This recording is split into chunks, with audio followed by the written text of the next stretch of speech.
So I think we can make a start. Haribhai, you okay to start? Yeah. So Okay, over to you then. Okay.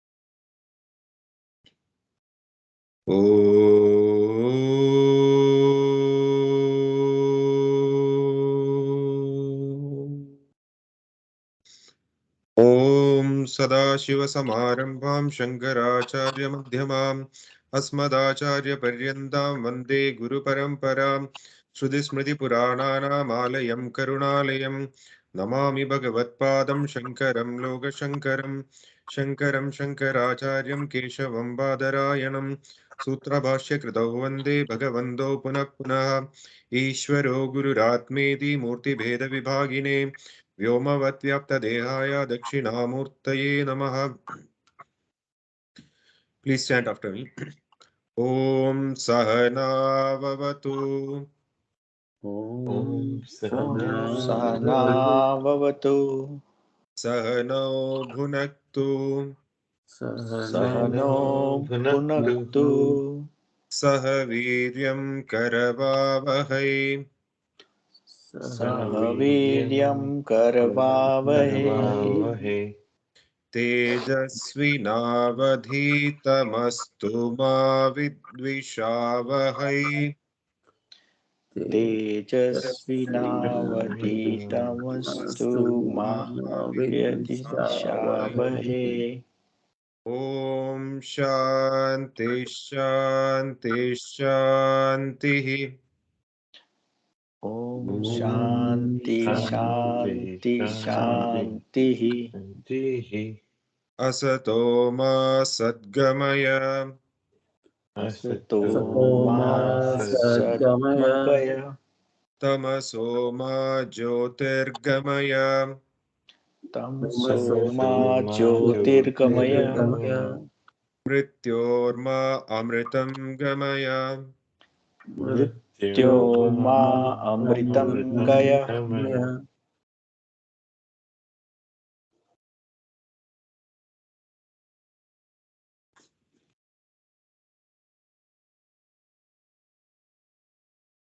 Okay, so let's make a start.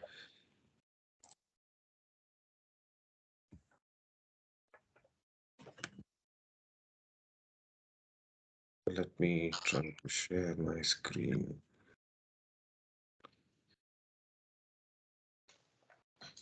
Can you all see my screen? Yeah. Yes. Okay, all right. So, before we start today, I think let's quickly go through. I think someone was requesting last time that if we can tell the meanings of these mantras that we chant in the beginning, that would be helpful. So, what we are talking about in the first one that I chanted, that is Sadashiva Samarambham, we are paying our salutations to the Guru Parampara. And we have already covered this, so I will quickly touch upon, right? So our Guru Parampara is basically like from where this entire knowledge of Vedas and Vedanta came from, right? And we believe that it has started from Lord Shiva, right? So there are various other schools of thought wherein the Vaishnavites say that it is coming from Vishnu, right? But then what we have to remember is that Vishnu and Shiva both are believed to be incarnations of that one supreme power, which is called as Brahman, right? So not Brahma, but Brahman, Parabrahman. So this is the Guru Parampara, right? So it started from Lord Sadashiva. Lord Sadashiva gave this knowledge to Lord Brahma, and then it came to Sage Vasishta, Sage Shakti, Sage Parashara, Sage Vedavyasa, Sage Sri Shuga. I'm just quickly touching this because we have already gone through this. And then it came down to Gaudapada Acharya, whose disciple was Govindacharya, and then whose Govindacharya is the guru of Adi Shankara. So why we are considering Adi Shankara as our guru is because through him he was responsible for reviving the knowledge of Vedas when it was actually, you know, it was almost forgotten, in the sense that, you know, people were too much into rituals, too much into lot of stories and all, without knowing its meaning. So he revived the entire Vedas and the Vedic parampara. So that's why we consider him as the guru. And then from there, there are various streams. There are various gurus who has followed his path, and then, you know, then our guru, that is, you know, who I consider as my guru, also comes in that lineage. So that's how it is, right? So Adi Shankara, as you know, is the Advaitic uh, guru, teacher, scholar, right? So he gave all the consolidated all the knowledge and gave it to us. So that's what the meaning of that Sadashiva Samarambha Shankaracharya Madhyamam Asmadacharya Paryantam. So Sadashiva is the guru, the overall, the Adi Guru. Sadashiva Samarambham Shankaracharya Madhyamam. Shankaracharya, through this, through from Sadashiva came this to Shankaracharya. Then whoever has given that knowledge to us individually, right? You know, that guru is my guru, Asmadacharya Paryantam. So I am just paying my salutations to the entire Guru Parampara, starting from Lord Sadashiva. That's what it is. And then we go to Dakshinamurti Sloka, wherein, you know, Dakshinamurti is considered as the guru again. If you have seen the picture of Dakshinamurti, he is with the Chin Mudra. That is, you know, this mudra that he provides the knowledge through silence. He is the incarnation of Lord Shiva. So that's the second sloka meaning. Then we chanted the Om Sahana Vavatu. So Om Sahana Vavatu is a mantra in the Taittiriya Upanishad, right? So it's a mantra that is to be chanted together uh, by the person who is actually sharing this knowledge and the people who are receiving it. So the mantra says that Om Sahana Vavatu, meaning both of us. Saha, meaning both. That is, you know, whoever is receiving this knowledge and whoever is imparting this knowledge. Uh, Sahana Vavatu, that both should be protected by that higher force, right? Sahano Bunaktu, let this knowledge, let both of us be nourished with the knowledge. So in typical, what happens in the ancient period, or when you are imparting knowledge, it's not just about people who are who are listening to this gets that knowledge or enlightened. It's the same with the guru also, the teacher also, right? So the teacher is equally sharing the knowledge, and he also feels that enlightenment within him, right? So that's what it is. Sahanavatu sahano bunaktu saha viryam karavavahai. Let us both have the virya, or the strength, to go through this spiritual knowledge and reach our destination. Tejasvi navadhita mastu. So let the knowledge help us in getting ourselves to reach, to understand that higher goal which we are seeking. That is our nature of our true self, right?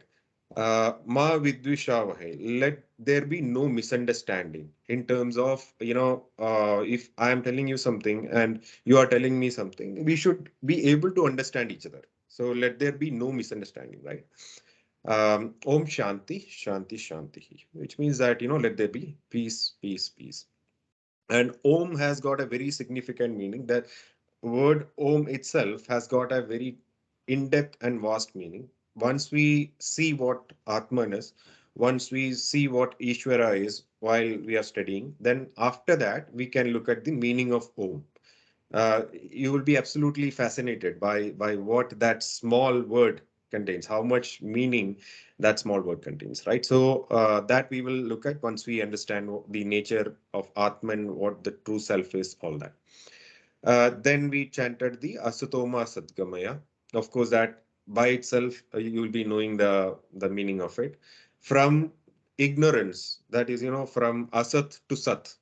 That is, Asat is like, you know, whatever we see and perceive as the non-reality is what we perceive as reality. So that is called as asat, from asat to sat, right? From asat to sat, asatoma satgamaya, tamasoma jyotirgamaya, from darkness to light. That is, what is darkness? Ignorance. What is light? Knowledge. From darkness to light, asatoma satgamaya, tamasoma jyotirgamaya, mrityorma amritam gamaya. And once we have the knowledge, right, that will help us to take us from the mrityu or the death to immortality. So I think we discussed this during the last, I think 2 or 3 sessions before, that Vedas says, unlike other branches of other religions or other branches, that you are children of immortality. Now, it never says that you are like, sinners, or you are not good, right? So everyone in the eyes of this knowledge, in the eyes of Veda, we are all children of immortality, or we are all like, the immortal souls, right? So how is that? That's what we are trying to see here.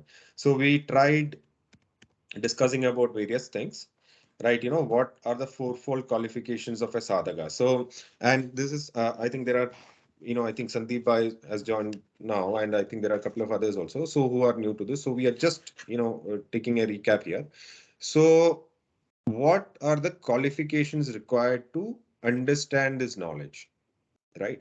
So it's not just about, you being born in a certain religion or a sect or a caste. So Shankaracharya here uh, tells us what is required from a point of a sadhaka. A sadhaka is a spiritual seeker, right? Sadhaka is equal to spiritual seeker. So what are the qualifications required for a sadhaka? Nitya, anitya, vastu viveka. What is real? What is not real? What is real? Brahman is real and Maya is not real.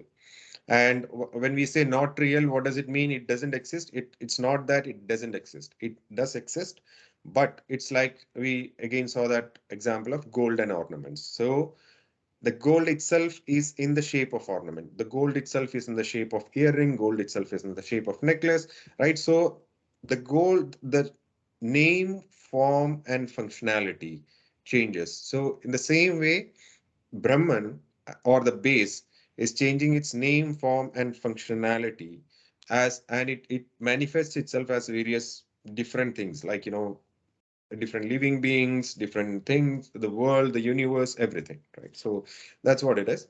So it's just about conceptual understanding, and that's what we are trying to uh, arrive at logically while we are looking at this text. Then Vairagya. Vairagya is the dispassion. When I say dispassion, it's not just about renouncing everything and going to forest, but dispassion in the mind. And of course, I'm not going through in detail. You can refer to the earlier teachings there. Then we have Shama, which is mind control. Dama, which is like, the control of the senses.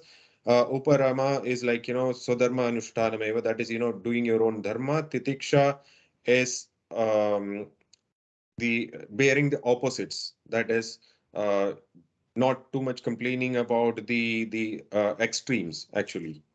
And Shraddha is whatever the Vedas tell us, the Shraddha in the scriptures. And then one pointedness or concentration is what is called as Samadhanam here. And then your the next one is Mumukshutva, which is the desire to be free from bondage. So this is what we saw. Then we came to the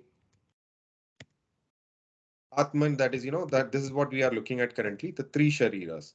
So I'll take a pause here in terms of the three shariras. So if we can, somebody can actually tell us what we have looked at, I think that would really help. So last time, I think Pradeep Bhai volunteered. This time, anyone?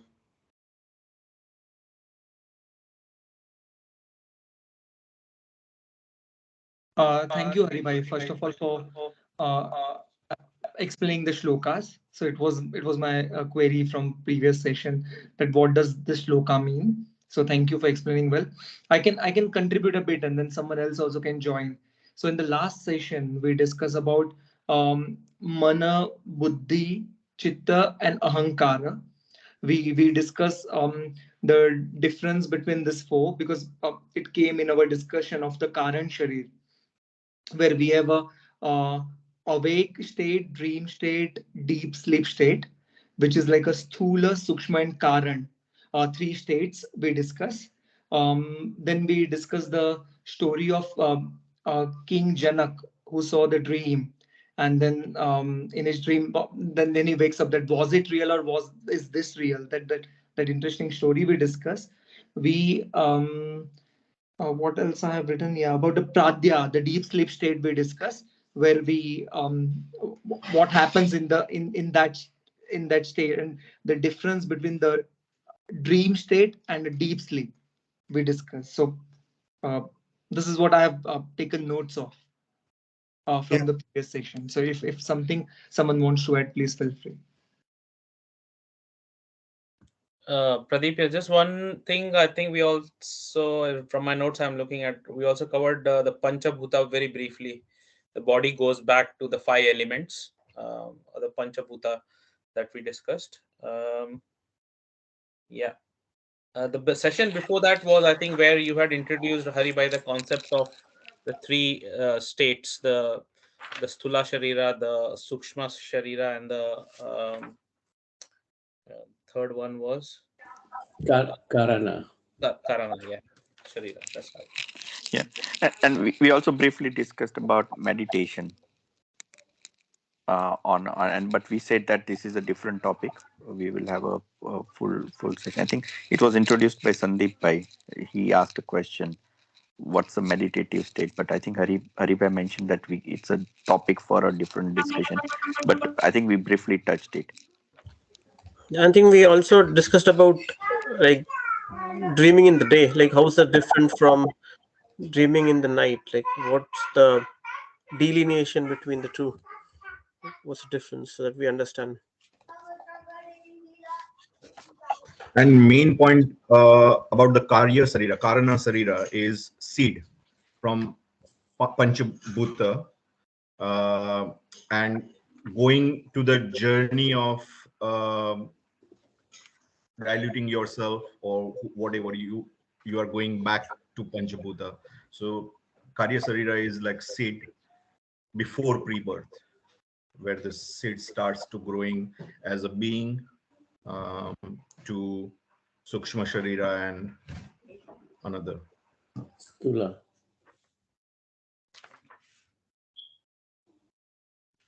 Right. I think so. Yeah. So everyone like have got understood, I think,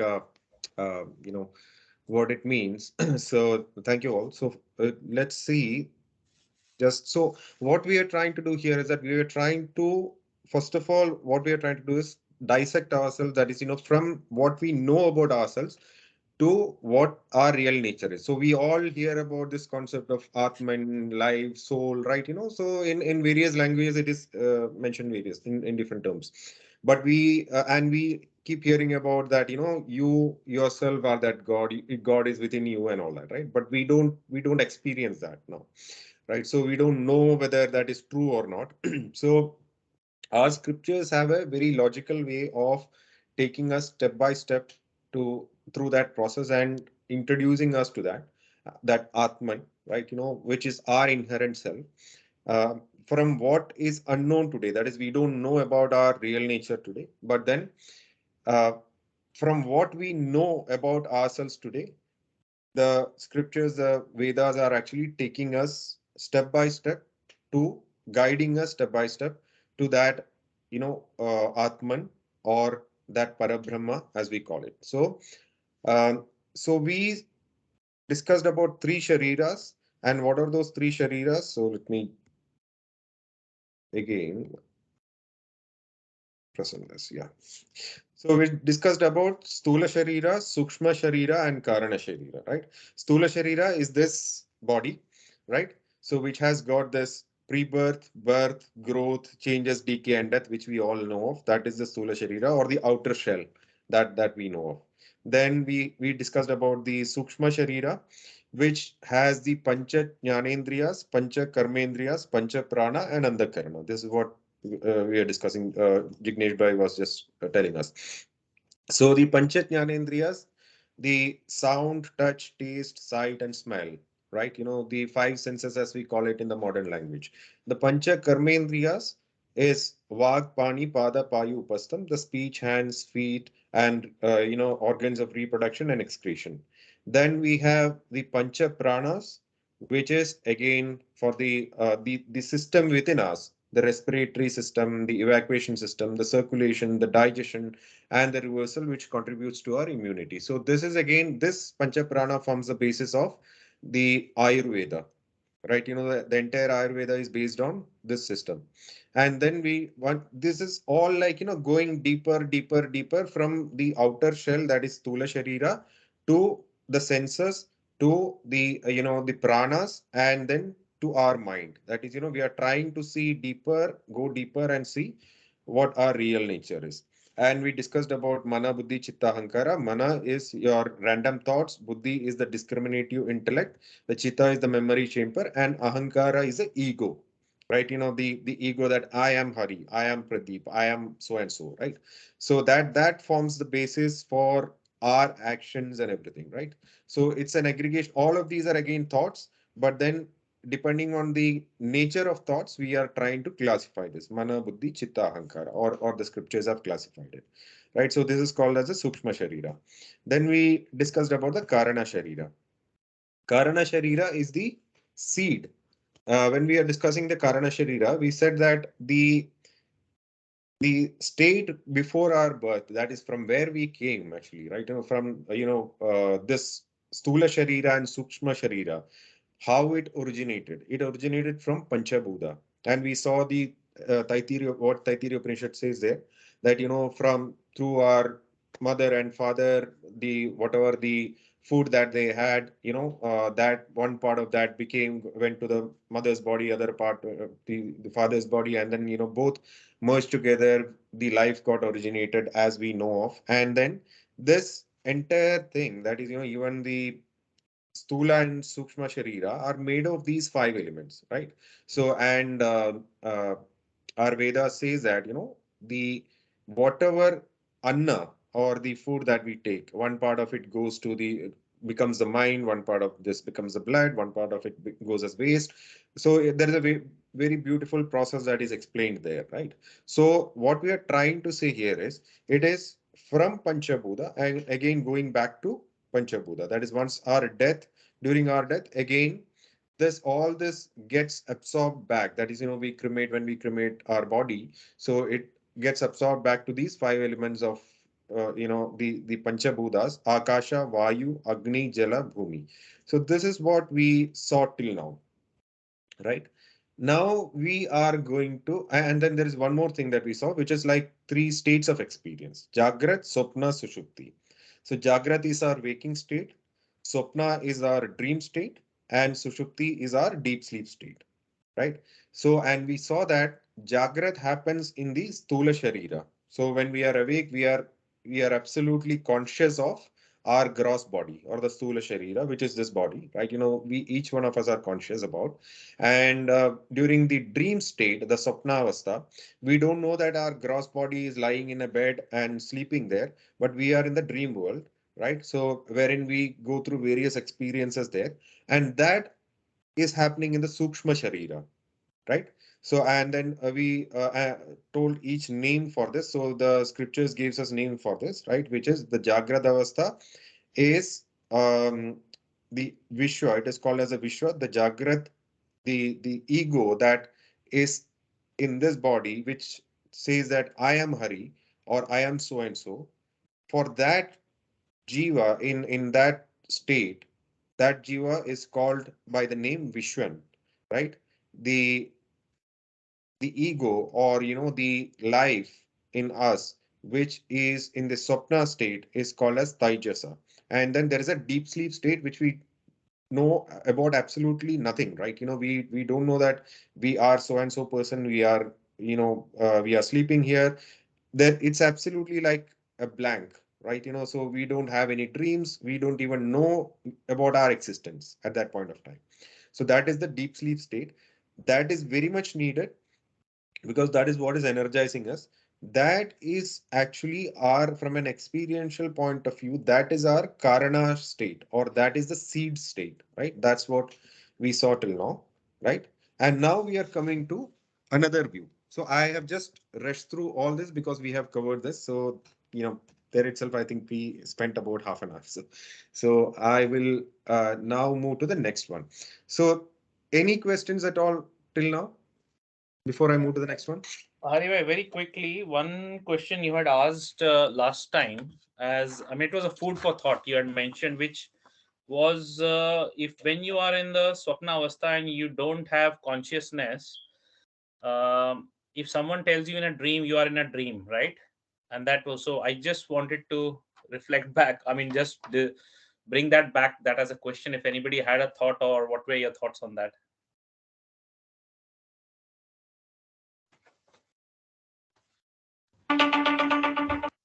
It's a Yeah. question from my side, so people feel free to jump in. No. So I think that we saw that question, but anyone else had given it a thought?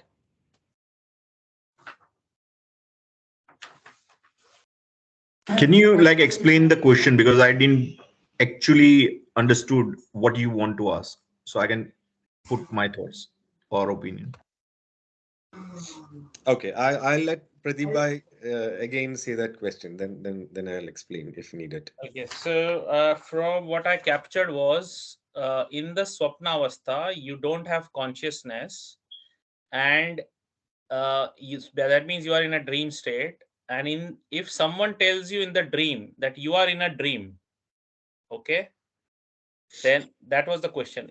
I don't know if it got it right. That's what I wrote. Haribhai. Okay, so the question was that, right? We discussed about the story of Janaka, right? Correct. Correct.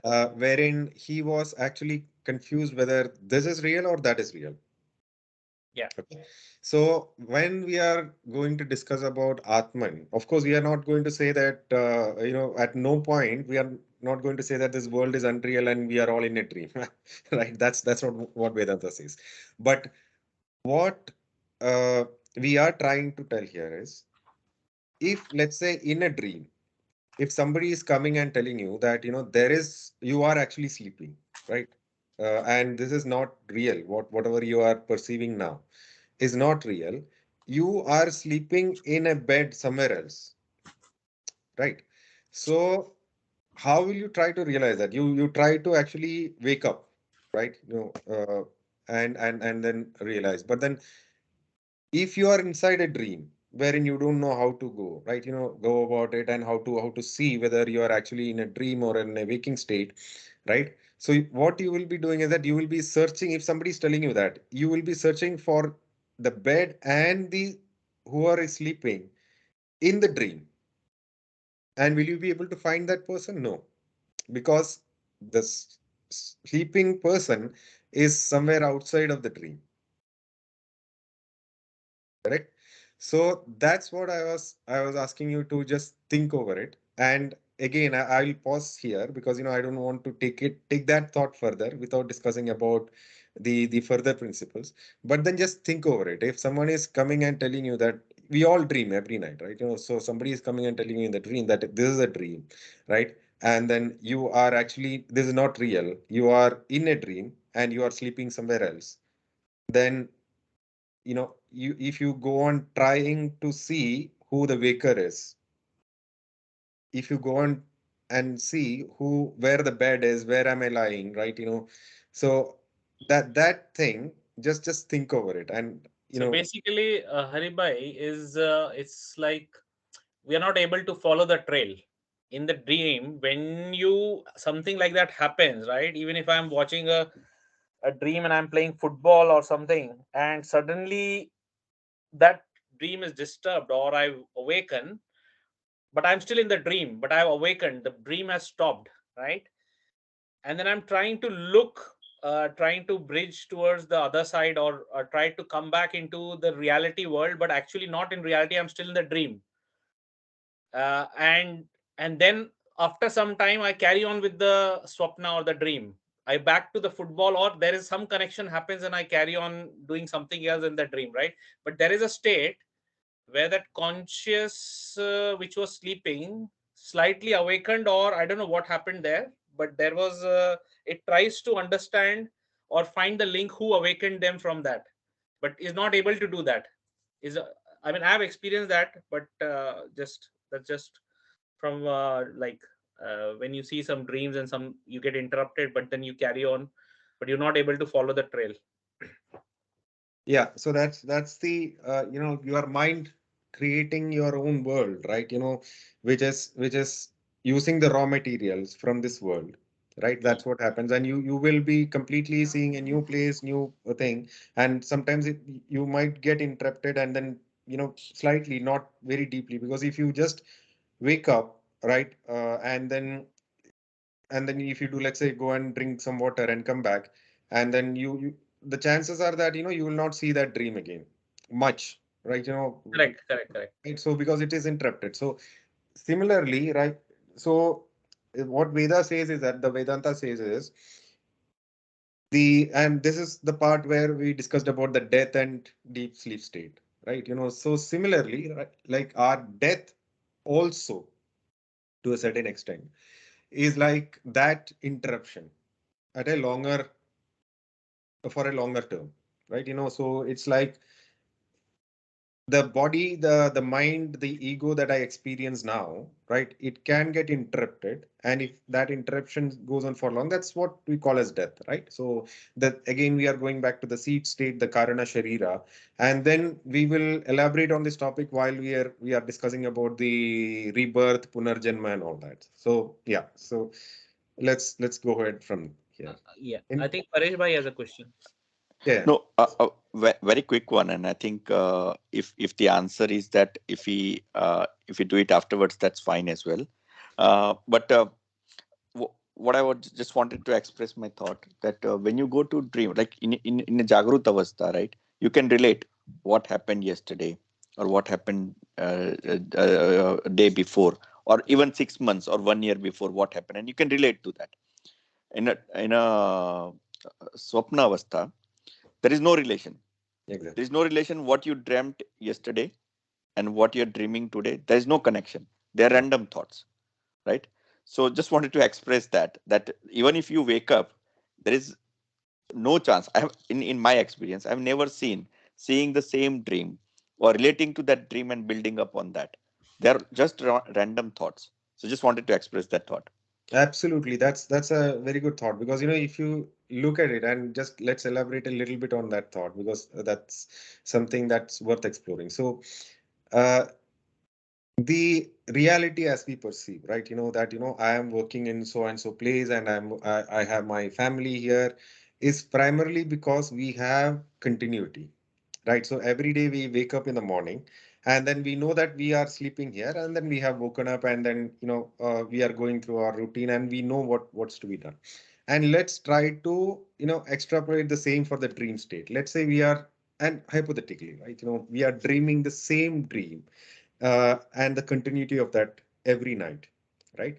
So let's say you are dreaming about buying something in your hometown in India, right? You are putting a shop there as an example, and then so one night you are going, while dreaming, you are going and purchasing a shop, right? And then the next night, then you are going there and then setting up your shop, buying things and stuff like that. The next night, then a couple of nights after that, you are like setting up the shop, then you are inaugurating the shop every night. Let's say this is what is happening. So what how will you perceive it? It will be real for you, right? Because there is a continuity. In dream, why we don't have that continuity is because we don't feel it. Every time it is random. So we don't know what you will be dreaming, right? So if you sleep, and then if you get onto that dream, if it the dream becomes a continuation of what you have dreamt last night, from that same point it is again starting. Like for example, what is happening with our waking state. The moment we wake up, right, it's a continuation of yesterday. So suddenly all the thoughts come, okay, yesterday evening, yesterday in the afternoon, I did this in the office, or I am supposed to complete this by morning 10 o'clock. I have to submit this presentation, or have to submit this file. So that suddenly hits you. So similarly, if it happens in the dream state also, And again, this is again something that we need to think through, right? It will feel real to us, yes or no? And that's something that you should think through. No need to answer, right? So our perception of reality is very much dependent on the continuity of the waking state, and our entire life is actually based on that, if you look at it, right? If dream state also happens in a similar manner, we will perceive the dreams as also real, as something reality, because the dreams are so short, because the dreams are so changing, and because these circumstances, the place where we are dreaming, that is, we might be in central London in a dream, and the next moment we might be dreaming somewhere in India or some other place. So we know that it's not real, but not at that time while we are dreaming. As soon as we wake up, there is no continuity. So that's the point. So continuity of that has got quite a lot with the reality perception also. Okay, so now let's go to the next concept, which is called as, can you see my screen? No. Not yet. Okay. Yeah. Just a minute. Yeah. So now we are going to, so what we have seen is Stula, Sukshma, Karana, Sharira. That is the base layer, right? And then we talked about what is inside each of these layers. That is Stula. What is the nature of it? Asti, Jayade, Vardate, Viparinamate, Apakshiyate, Vinashyati.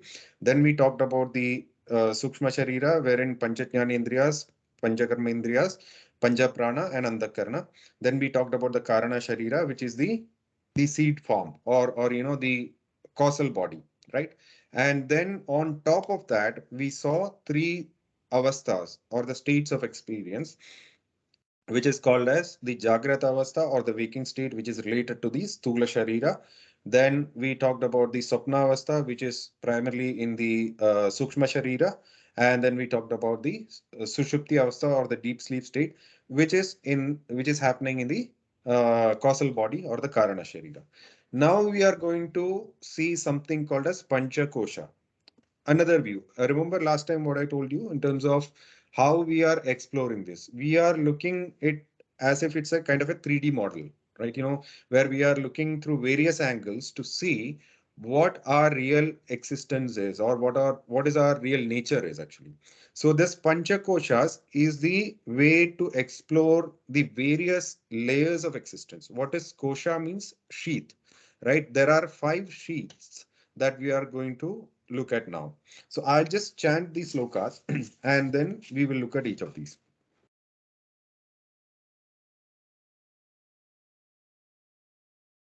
So Panchakoshas. Panchakosha ke Annamaya, Pranamaya, Manomaya, Vijnanamaya, Anandamaya Cheti, Annamaya Kosha, Annamaya ka, Annaraseneva Bhutva, Annaraseneva Vridhim Prapya, Annarupa Pridhavyam, Et Viliyate, Tadannamaya Kosha Stula Shariram, Pranamaya Kosha, Pranamaya ka, Pranadya Panchavayavaha, वागादीन्द्रियपञ्चकं प्राणमयकोशः मनोमयकोश मनोमयकोशक मनश्च ज्ञानेन्द्रियपञ्चकं मिलित्वा यो भवति स मनोमयकोशः विज्ञानमयकोशः विज्ञानमयक बुद्धिज्ञानेन्द्रियपञ्चकं मिलित्वा यो भवति स विज्ञानमयकोशः आनन्दमयकोशः आनन्दमयक एवमेव कारणशरीरभूतादि अविद्या स्थलमलिनसत्त्वं प्रियादिवृत्तिसहितं सत् आनन्दमयकोशः एतत् कोशपञ्चकम्.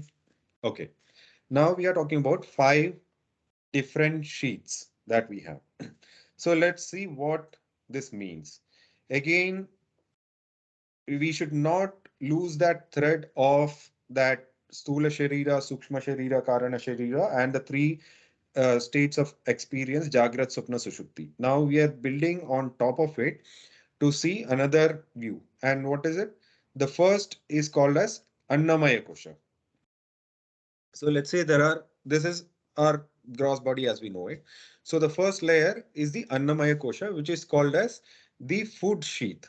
So food sheath means Annamaya ka Annarasainaiva bhutva Annarasainaiva vriddhim prapya.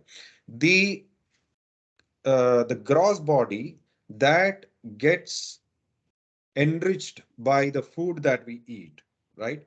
And which leads to the growth of this gross body. And what do we have? We have the food and the drink and everything, right? Which enriches this body.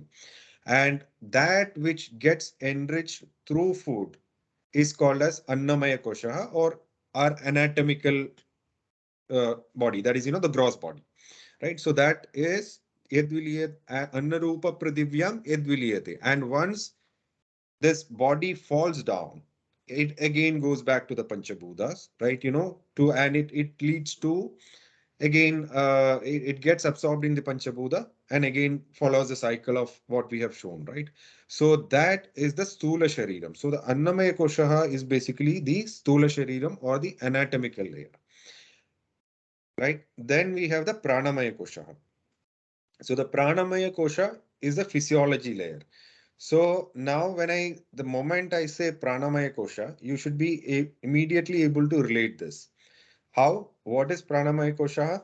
We have talked about the Pancha Pranas there, right? Prana, Apana, Samana, Udana, Vyana, those Pancha Pranas.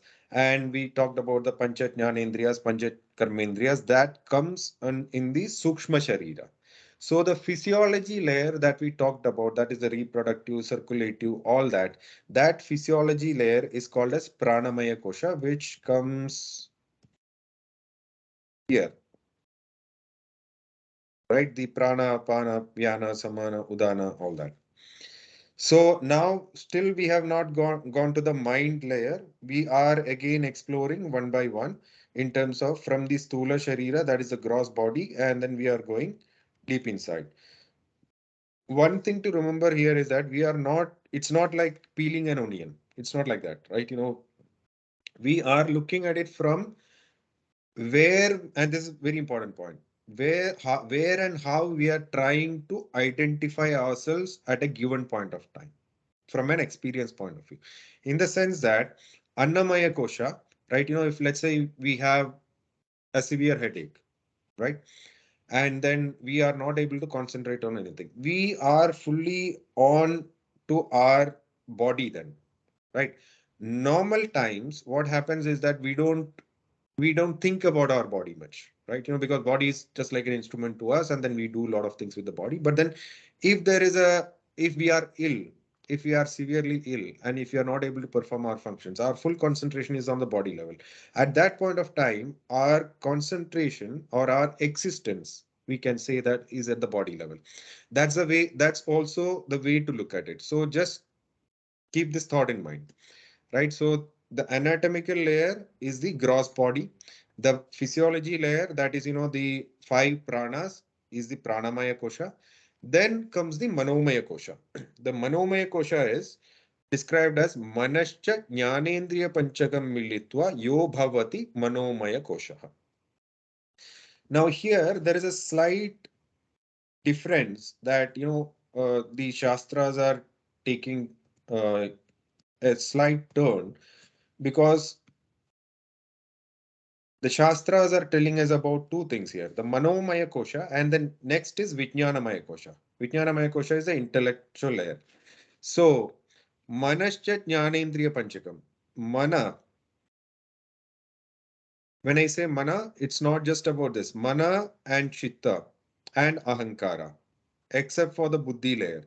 These three, along with this Pancha Jnanendriya, Pancha Karmendriya, Pancha Prana, is called as the Manomaya Kosha. That is the random thoughts coming in, the memories coming in, right? And which is of course rooted in our ego. That is the Manomaya Kosha layer. The next one, when I said the next one, it's the Vijnanamaya Kosha. Why we are saying it that the Vijnanamaya Kosha is different? Because that's where we take the decisions.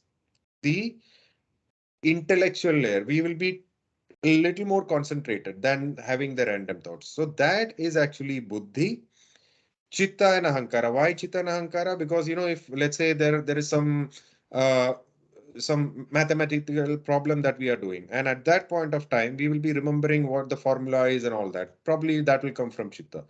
Buddhi, chitta, ahankara plus the panchajnanendriya, panchakarmendriya, panchaprana constitutes your Vijnanamaya kosha. Right? So the first is Annamaya kosha, anatomical layer. Second is Pranamaya kosha, physiological layer. Third is Manomaya kosha, the psychological layer. Fourth is the Vijnanamaya kosha, the intellectual layer. Now, before we go to the next layer, Annamaya kosha happens, of course, in the Stula Sharira. Pranamaya, Manomaya, Vijnanamaya is in the Sukshma Sharira, right? Again, please don't lose that thread. Sukshma Sharira and Stula Sharira, Sukshma Karana, Jagrat Swapna Sushupti, another view, Annamaya, Pranamaya, Manomaya, Vijnanamaya. So from here, we are going to the last layer, which is the Anandamaya. That is the deep sleep state. Of course, this happens in the Karana Sharira. To make it a little more clear, while we are in this layer, that is the anatomical layer or the gross body layer, we also have all these layers present. The physiology, psychology, intellect, bliss. So again, this is about where we are in terms of our experience and existence at a particular point of time. That's what these 5 sheets means. Right? So while we are awake, we again the last time we were discussing about what happens if we are awake and then dreaming. Yes, we are in this layer, right? Annamaya kosha, right? We are awake and all the other layers are present. Let's say we are sleeping and the dream state. Of course, this we are not conscious about the Annamaya kosha or the anatomical layer, right? Then still we have this present there in terms of the Manomaya kosha, wherein you are in your dream state, you are dreaming about something. In your dream state, you might be even doing some mathematical calculations, you will be thinking of some theories, all that. So in Sukshma Sharira, it is there, right? So the in dream state, you will not have the Annamaya kosha from an experiential point of view. Then you have the Pranamaya, Manomaya, Vijnanamaya, 3 layers which is there in the dream state. And once you are in the deep sleep state, even these are not there. These 1, 2, 3, 4 layers are absent there because you don't have ego, you are not conscious about anything, but you are in a blissful state or the deep sleep state. Still, you are not conscious about anything. All these 4 layers are absent. So the deeper that you go on each of these states, that is from waking state to dream state to deep sleep state, you are actually shedding each of these sheets, right? So you will be shedding the anatomical layer while you are in the dream state. You will be shedding all these 3 sheets which are there in the Sukshma Sharira during the deep sleep state. While you are in this layer, you have all the other layers also present. So this is again a view from an experiential, a kind of existence point of view, and we normally identify ourselves between or within all these layers. As I told you, we will be awake, we'll be in the anatomical layer, as like I am speaking to you now. I am very much in the gross body state, but I am also talking to you. I am using my Vijnana Maya Kosha or the intellectual layer while I'm speaking to you. I am using my Manomaya Kosha, the knowledge that I have learned from the memory. I am just talking to you. I am using my psychology layer. Of course, Pranamaya Kosha is there because I am having my breath in and out, and all that circulation, everything is happening in my body, and I am controlling my prana consciously. So you might ask, what happens in the deep sleep state or in other state? Is pranamaya kosha not there? Yes, it is there, but you are not controlling your breath. That happens automatically during this swapna state, that is your dream state, as well as in the deep sleep state. You are not conscious that you are sleeping there and you are breathing and controlling the breath. right? But in this state, now while I'm speaking to you, I am controlling my breath as per the voice modulation that I'm having, the speech that I'm telling you, right? So the voice, the prana, the my breath actually gets modulated according to that, right? So that's how it is. So each of these sheets are each of the layers where we identify ourselves with, right? So this is another view. Now I'll take a pause, and any questions? I have a quick question, Haribhai. Yep. Go on first, mate. I'll wait.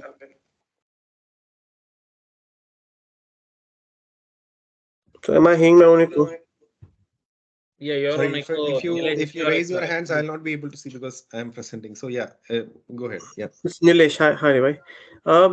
You talked about the bliss uh, layer, and you mentioned that the intellectual part of it, or the physiological or the psychological part of it, is outside that, right? So we shed those layers when we are in the bliss layer. But when you have in the bliss layer, we have our own intellect. Right? We don't think of, like, when I have a dream, for example, I still have the knowledge which I've gained in the past in my dream. I'll put it No, that no. way.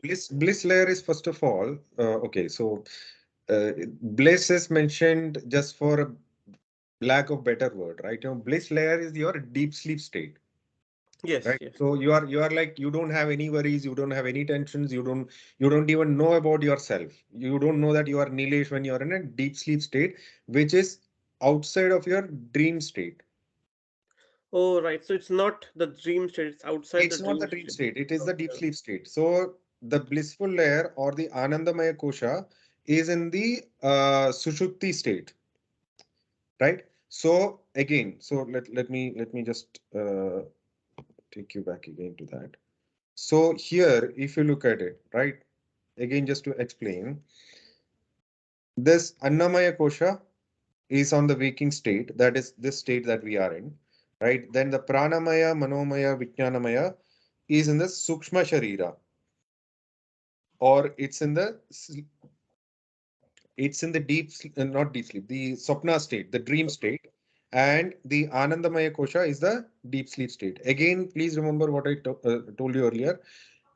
While we are in this state, we are experiencing all these layers, right? So we are using all these layers while we are going deeper into our experiences in terms of from waking state to the sleep, that is the dream state.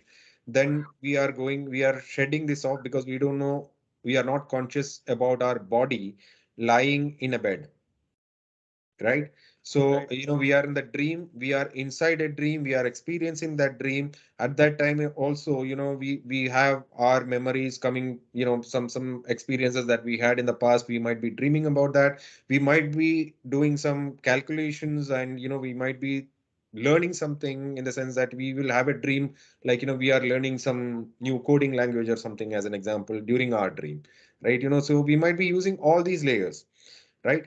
But when we are in the deep sleep state, we absolutely don't know that, we are absolutely don't know even about our existence. That, there is nothing to perceive there. You don't know about your existence, that you are in a deep sleep state and then you are sleeping, or you have an ego, nothing, right? At least in the dream, your mind is awake, your intellect is awake to an extent. So the bliss state is this, the Anandamaya kosha happens here. Um, where is it? In the Karana Sharira. So remember what we said last time about the three states. So we said that the Jagrat or the waking state is in the Stula Sharira, right? The next one, that is the Swapna Avastha, is in the Sukshma Sharira, Okay. and the deep sleep state is in the Karana Sharira. We go to the seed state, right? And again, while we are in the Stula, we are having all these other two states also along with that, with us at that point of time. But when we are in the Sukshma, we are shedding the Stula, that is, the gross, we are not much aware about that. Then we are in Karana when we don't know anything about our mind, mana, buddhi, chitta, ahankara. We don't have any perception, or we are not conscious about any of these. We are just in a primal seed kind of a state. And that view is what we are trying to see in this five sheath state or Panchakosha state. Okay. Okay. Hari bhai. Yeah. Just want to ask if I'm asking right question first, and then I'll put my full question. So one, I understand from this discussion, deep sleep, Sarira, and the bliss stage, all three is a one condition or one stage. Is that right or wrong? Karana Sharira, is your question like, is Karana Sharira deep sleep state and Anandamaya Kosha happening in one state? Is that the question? No. It's similar to each other, or is it's somewhere there? Yes, it's not one stage or one state. It's not that way. I understand that Karna Sarira is a seed stage, right? But the feeling of that seed stage when you are in deep sleep is a kind of feeling of similar stage or no? It is because that's what Okay. see that, because see what happens when you are in the Karana Sharira, right? You are not aware about your body, your intellect, your mind, nothing. You are you are just an existence at that point of time without having any objects in place. So similarly, the bliss stage is the same kind of deep sleep stage. The deep sleep state is when we are in Karana Sharira. Okay. Right? Now, And my that's where question. the Anandamaya Kosha or the blissful state is. Because if you look at, if we don't reach there each and every night, the next day morning, we are not energized. We say that, I had a very disturbed sleep, I had very disturbed dreams, I am feeling really bad. Right? So that's the primal state where each one of us wants to go each night, shedding everything off, whatever we have, right? And then go to that state where we are absolutely not even our ego, ourself, we are just in that primal state. Yeah. So Now, that is. now So does it mean there is no dream either, Sandeep, or like to Sandeep's question? So Yeah, there is no is dream in dream the deep sleep not a state. part? Huh? See, if you look at, Neeraj Bhai, so if you look at, there are in the absolutely deep sleep state, you don't dream about anything, right? Yes, correct. Yes. So you don't even know that you are there as Nilesh or Sandeep, right? You are not there. You are not there as your ego. You are not there as your entity itself. You shed everything, but you are just an existence at that point of time from your point of experience. You don't know that you are sleeping somewhere, first of all, right? You are lying somewhere, and or you are in a dream state. No, you are apart from that. That is, you just have the notion of it while you wake up. While you wake up, if you are feeling energized and if you are not disturbed by many dreams, what you say? Oh, I feel refreshed. I had a good night's sleep.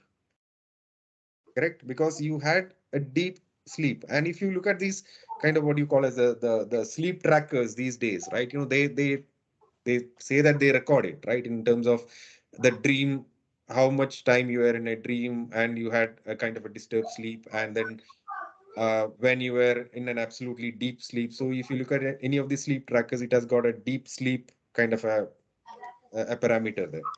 Does even it shows dream state and all, yeah. my question is Yeah, now yeah. to the main understanding that are we trying to consciously finding out, can we unmute other people please?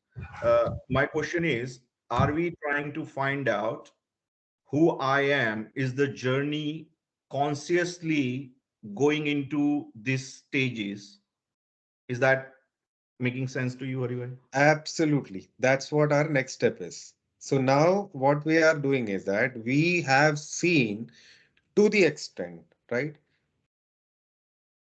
how much we can know about us from what we experience on a day-to-day basis.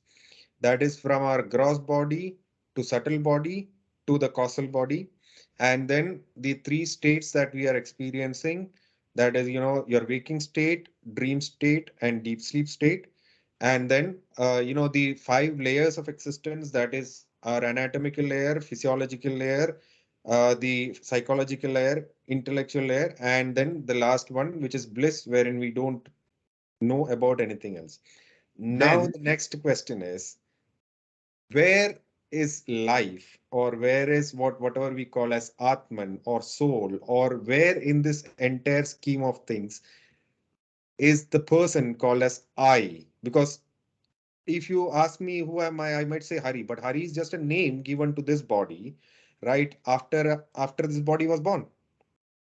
And I was, let's say, of course, depending on the traditions, right, on each of the places, I was nameless for about, let's say, 28 days, till the day that my father or mother gave me that name, right?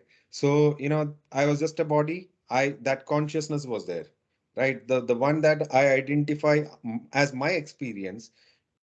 And just think about it. What is your earliest memory that you have about yourself, right? And before that also you were there, right? Your earliest memory about anything, wherein you started registering, wherein you started using your psychological layer, your intellectual layer, right?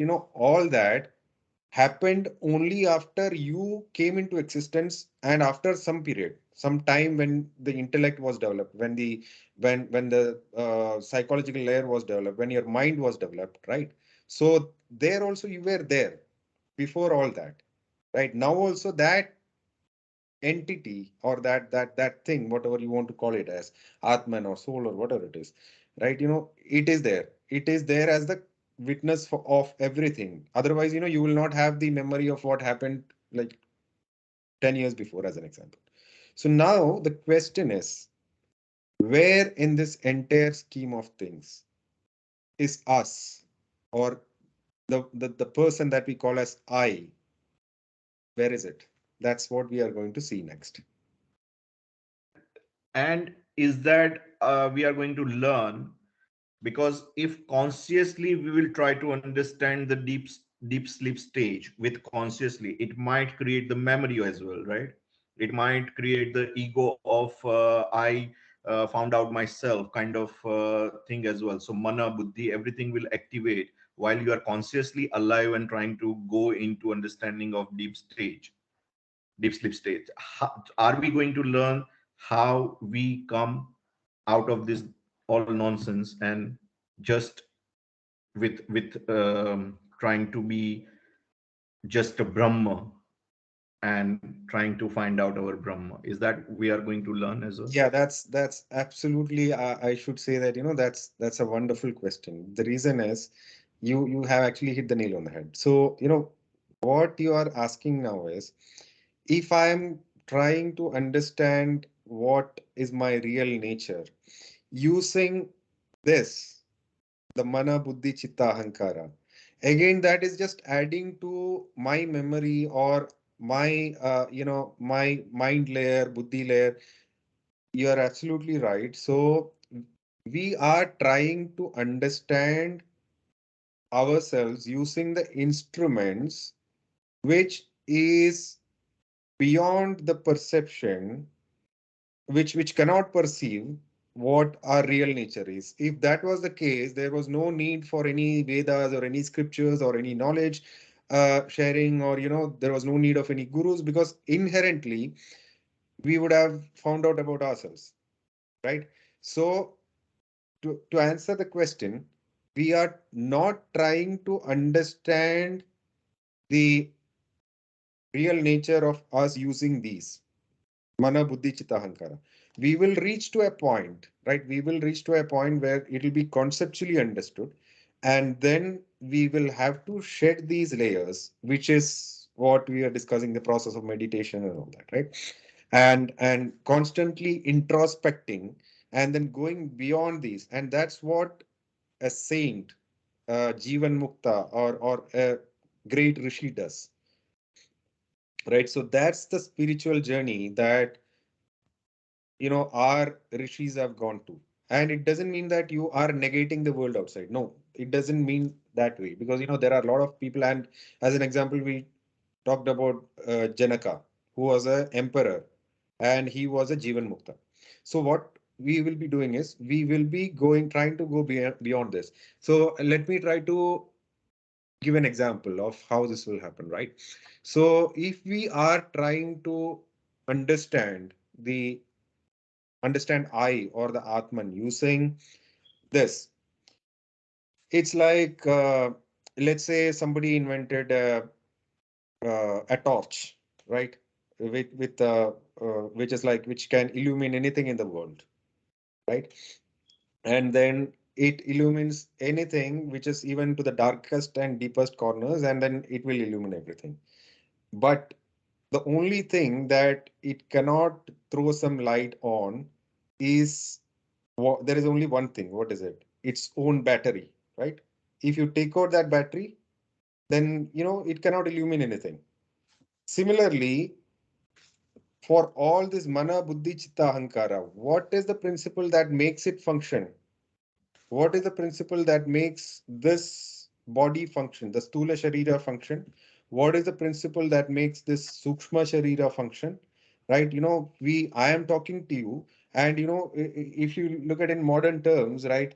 To get the energy, I should be plugged into something, and we are not plugged actually, right?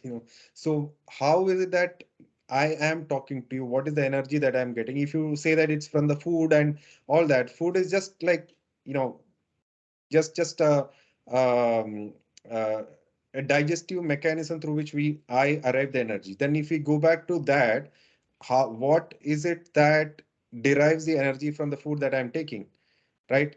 If you give a food to a dead body, it won't function, right? So that power, where does it come from? So if you try to understand that one single power, or the Atman that we call, through these, which is actually functioning because of that power, we will not be able to reach there. But we need to understand what it is. So we will try to deep dive into that during the next session. Does that answer the question? Yes.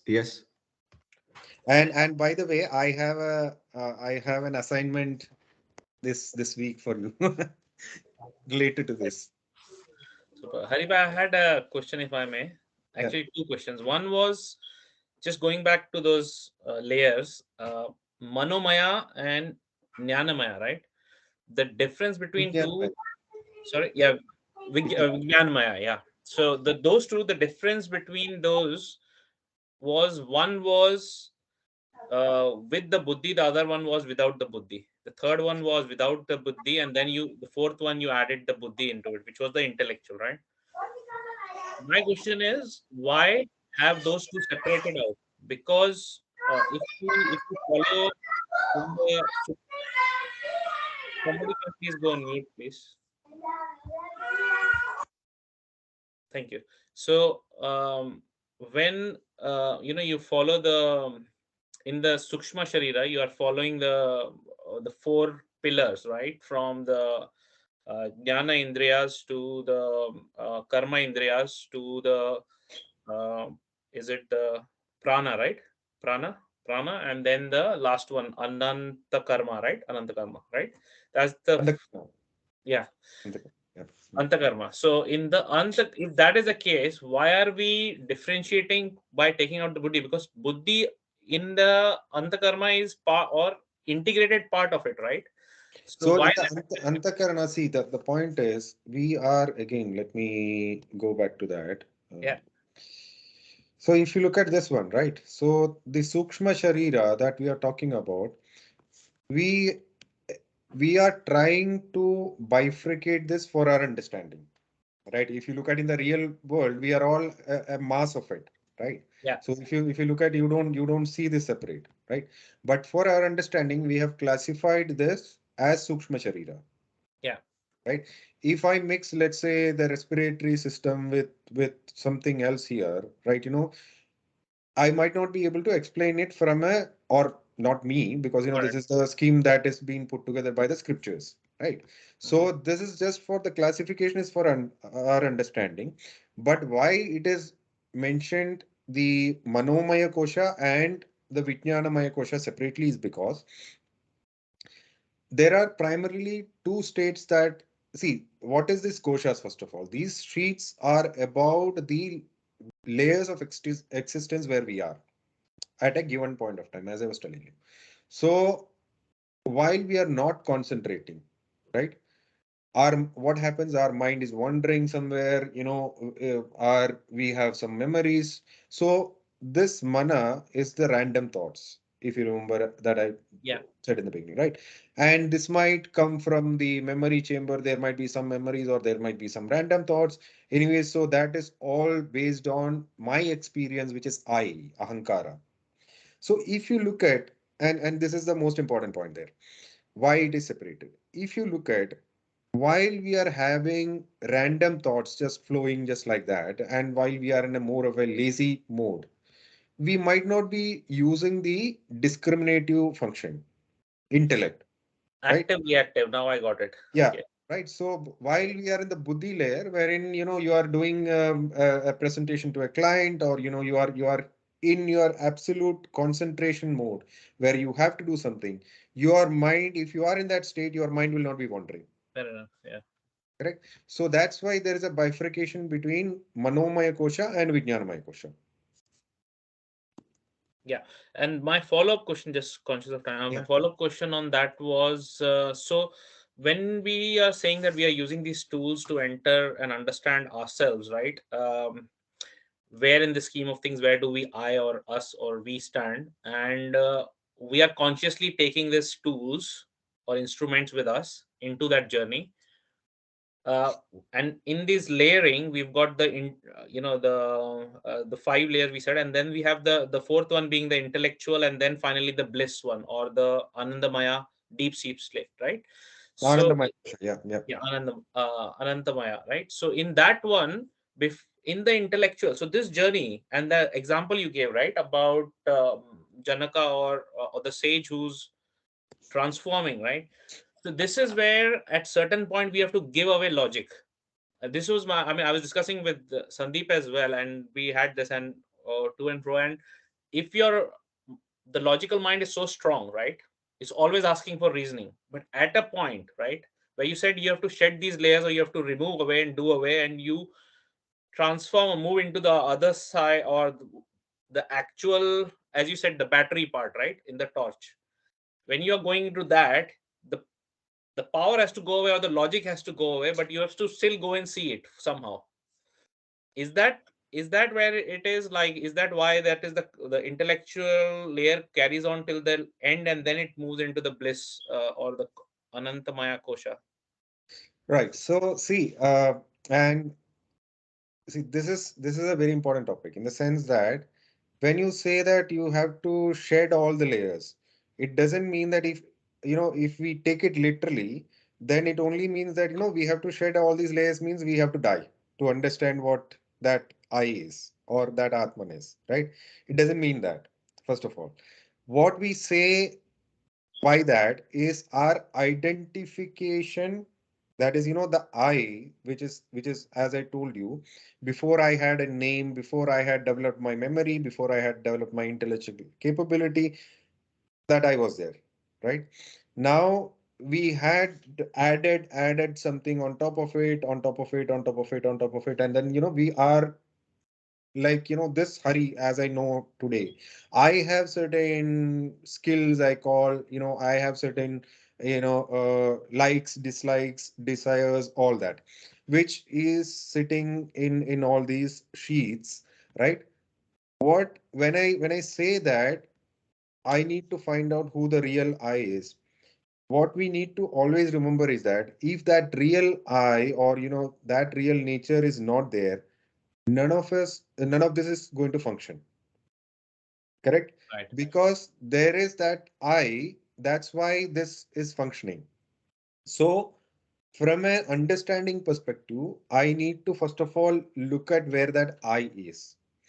And then to realize that is to be that. That's it. Just to be, right? If you are sitting in that state, because if you look at any of the rishis, or any of the Jivan Muktas as we call them, they didn't immediately shed their body, right? if, whether the body is there, not there, it's immaterial if you have realized your true nature, right? So the what we are trying to understand is what is powering all this. That's what we are trying to see. That's what is the crux of all the religions in the world, actually speaking, right? All the religions have looked at what it is, and especially Sanatana Dharma, when it comes to it, it has always asked us to find out our real nature. As I had uh, told the sloka multiple times, like Keneshidam Padati Preshidam Mana, right? That the question itself is what is it that powers you, right? That is what, or what is you as such, right? That's what the Sanatana Dharma is trying to understand. It doesn't mean that you have to shed all these layers literally, but yes, you will be shedding that in the sense that you are trying to understand deeper, deeper, going deeper and deeper. You will try to understand the real nature of I. Today, we have identified ourselves with all these layers. All we know about I or me is this Hari, this Yeah. body, and which is identified with these layers. I don't know anything apart from that. So, but in the deep sleep state, even when we go into, for example, in sleep, and if we go into deep sleep state, we are not carrying the first four together.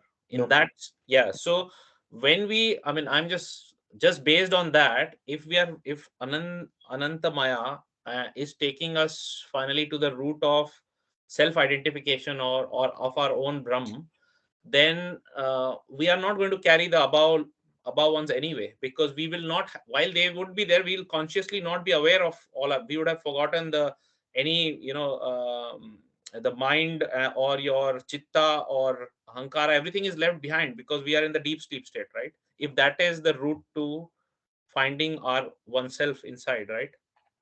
No, now, is that the root? Is the Is question. the question, right? Okay. Yeah, is the question. So if that's the case, then if deep sleep state, if we are that I, because if we have shed all other layers, um, and if that I is what is called as Atman, right? First of all, is that the Atman? That's the Right. first question. Second question is that if that's the Atman, right, then it's the existence and awareness. But the point is that we are not aware. We are not aware that we are in that deep sleep state and we are sleeping or anything of that sort, right?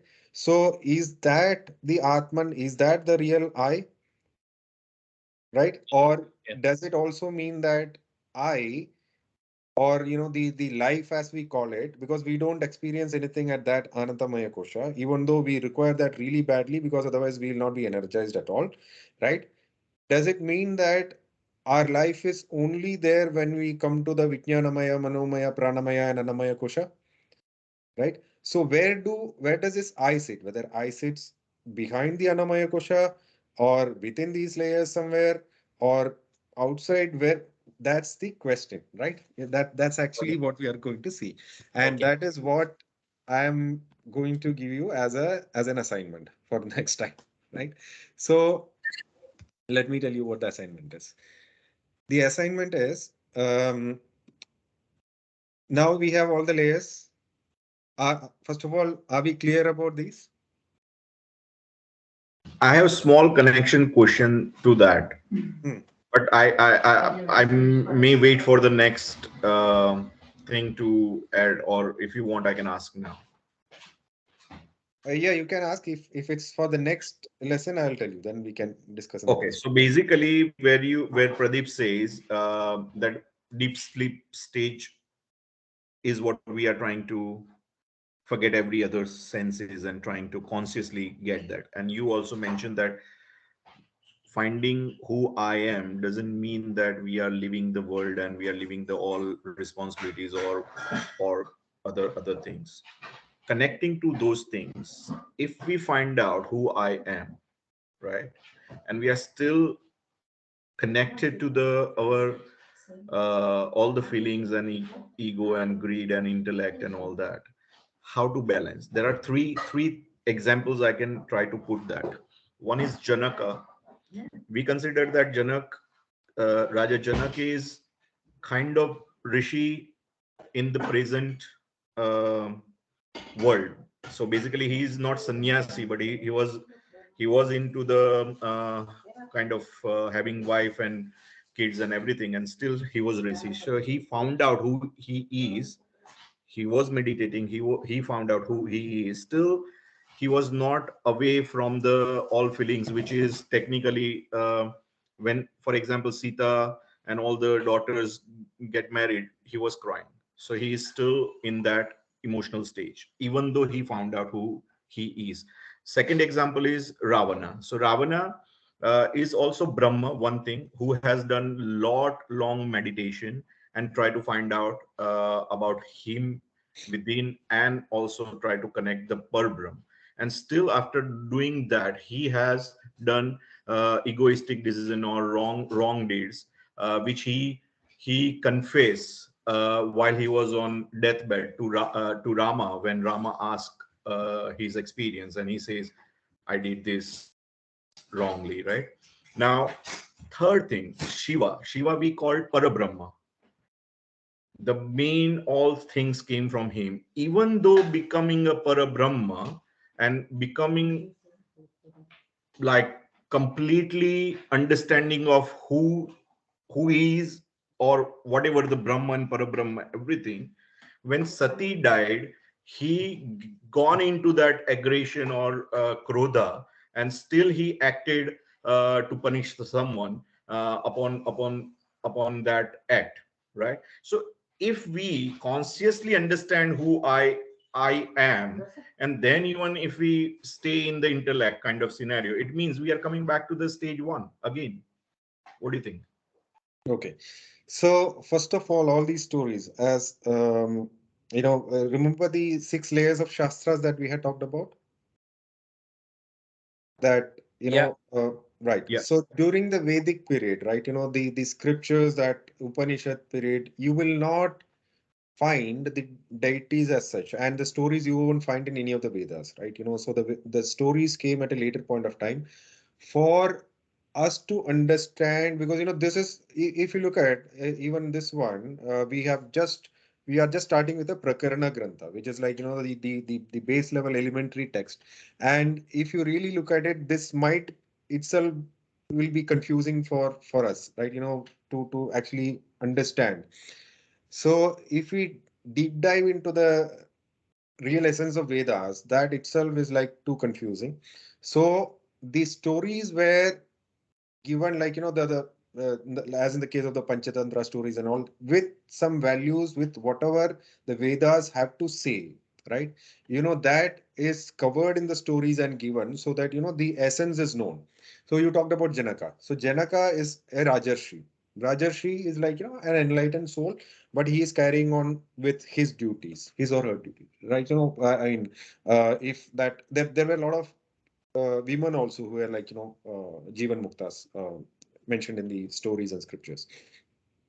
So they don't renounce the world, right? They don't renounce the world. They don't renounce the emotions also. And we will come to this once we have understood the nature of Atman. Then we will see how that is possible. So Janaka, I'll tell you. The other example that you gave is about Ravana. Now, Ravana is not considered as an enlightened one, right? So, if you look at the story itself, is really nice. So, Ravana how many heads Ravana has got? 10, right? 10, Ravana was yes. called as Dashamukha. What is Dashamukha means? What does it represent, the 10 heads? we talked about 5 jnanendriyas and 5 karmendriyas, right? Pancha jnanendriyas, pancha karmendriyas.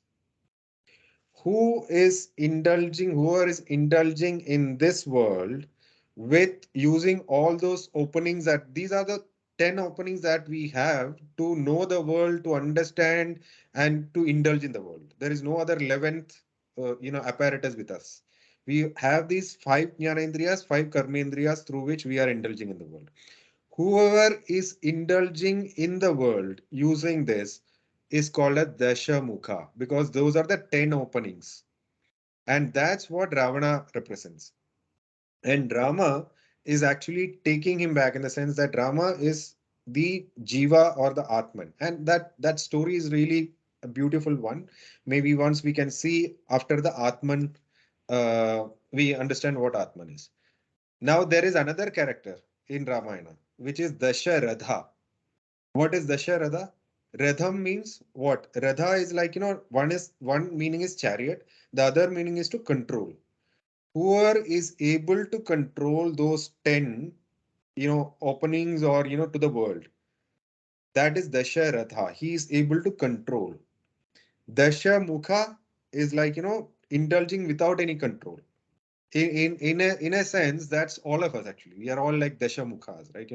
We don't think about the real self or nature or our own real nature or anything. We go on indulging in the world, right? Just wherever our mind takes us, we go on indulging in that.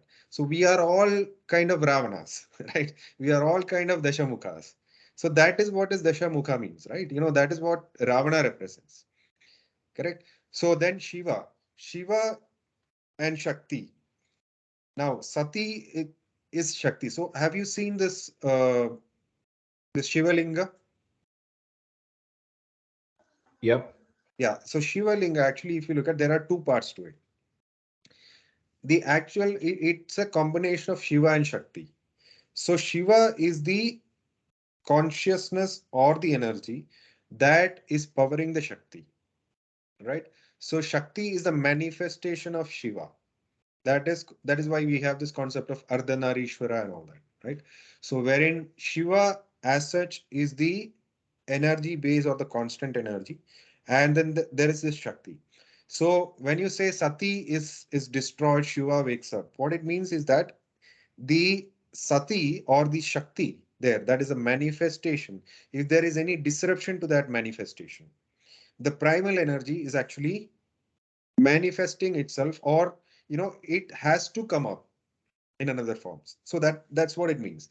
But all this might be like too far-fetched if we discuss now, but once we know about what it is, about the nature of Atman and all that, then it'll make more sense. So we will see that in the subsequent Sure. classes. Sure. Okay. And now, so I think let's discuss about the assignment next week, right? So the assignment is this. So it will just take about 5 minutes, or 5 to 10 minutes actually, nothing much. Uh, so we have looked at the three states, the three shariras, the three states, and the 5 sheets. So what we have to do is to map these three shariras, that is, the three bodies, into the three states and into the 5 avasthas, right? So because that itself, that matrix is very important for us to understand our journey forward, right? And so that's one part of it. The second part is, and this is completely up to your imagination. Now we ask the question, where is life, where is I, or where is Atman? Whatever you think of, you mark it there. As an example, if you think that, okay, the Atman is in Stula Sharira, you can mark it in Stula Sharira. If you think that it is beyond, you can mark it beyond. If you think that it is everywhere, you can mark it there, right? So likewise, it's completely up to you. So that's the small assignment, because we need to have a thorough understanding about these three Shariras, three states, and 5 sheets for us to go to the next level of understanding the I, as mentioned in the scriptures, or the Atman. Right. So What is 5 sheets? the 5 sheets are the one that we just discussed about. the the Annamaya, Pranamaya, Manomaya, Got Vijnanamaya, it. Anandamaya Got it. kosha. Got it. Right. So I'll just for your benefit, I'll just show you some couple of examples wherein the people from the previous classes, I mean, when we had, they have done. I will just for your understanding, right? And it is absolutely open for you for your imagination. So somebody has done it like this, right? The way that they did it was that they mapped in an Excel sheet and Jagrata Avastha, Annamaya Kosha, Sukshma Sharira, Karana Sharira like this. And somebody have done it like this, wherein they put a something like this and the three stages, then they try to map. Somebody even went a bit imaginative. They said that, okay, this is since we said that it's a kind of a seed, so they said, you know, the Karana Sharira is the seed, and then there is the Sula, Sukshma Sharira, and all. So that it's absolutely about, your imagination, how what you have understood, first of all. That is what we need to see here, right? So I have just given you a couple of examples, just shown you a couple of examples for your understanding only. So you can do it your way, because remember, this is a very, very individualistic journey, right? Each one has got their own perception. If I think that whatever I have told you, all of you have understood the same way, then I might be a fool to think that, right? So I know that that's not the case.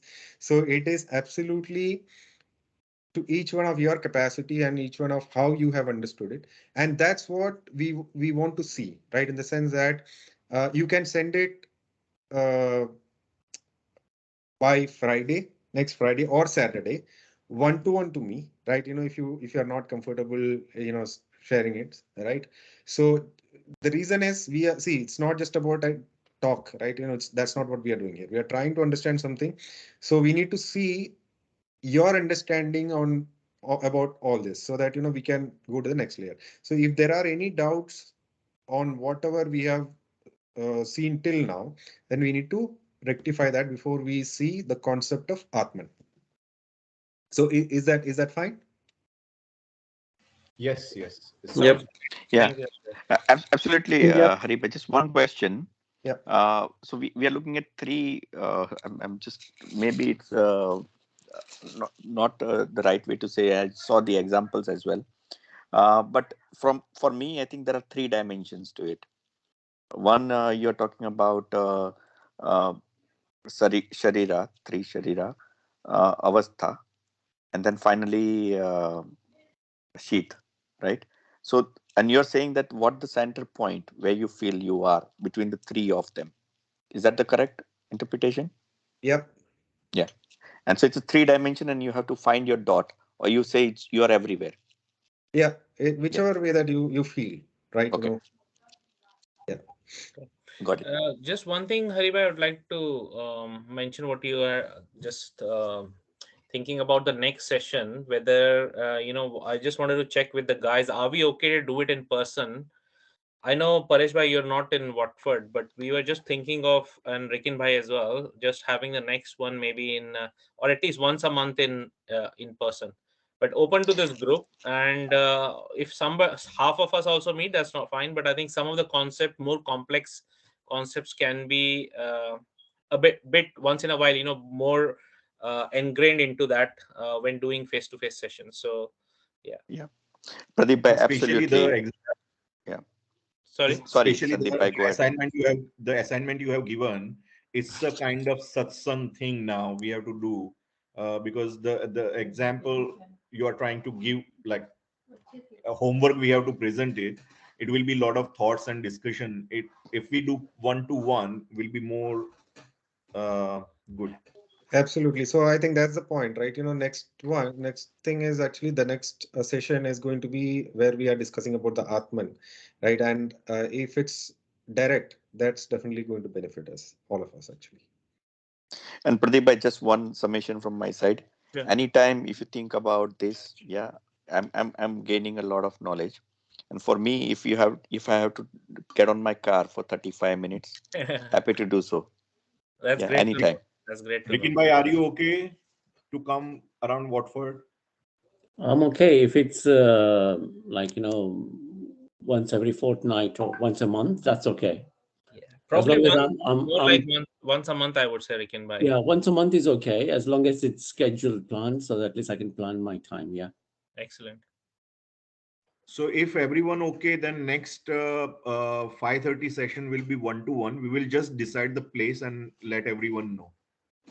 When you say 1-to-1, you mean face to face, right? Face to face, like group. Yeah. So Sandeep bhai, we'll work on it in terms of where we want to do it. I'll speak with you offline, okay?